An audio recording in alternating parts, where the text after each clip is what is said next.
Noma ngabe ungathi le ndoda yami ngayinganamali ngangishade mina for the fact ukuthi I had money ukuthi ngimnike ayongilobola, it means something. Yeah, Tebogo, is not my fault ukuthi wena awukashadi. Asifanani. Mina ngaba no boy no girl emshadweni Tebogo. Ngayifila iwarmth yomshado. Mina ngibuya ngami Tebogo. Ngiyarenta manje. You understand? Tebogo akusi fault yami ukuthi wena ukazi ube nendoda ekugunda amashisha upheki. Bayahamba bese mina ukhipha isisu. No, Tebogo akusi fault yami.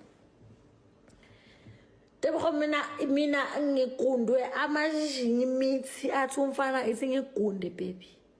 Ngangishadile. No iBhayibheli asilibeke Tebogo thilisusi ngilibeka. Ngizothi forgive us as we forgive those who trespass against us. Mase ngicede ngawe Tebogo. Tebogo phela mina angikwazi yabona iproblem ukuthi wena uyangazi. Yeah, Tebogo. Tebogo akusi fault yami ukuthi wena awunayi i-FNB private wealth. Yeah, no. Akusi fault yami ukuthi usebenzisa Capitec. Musu kwenza umthwalo wakho wami. Wena phela ubuntu makacela bakathi ufuna ukufakela imali wena umnikeza inamba.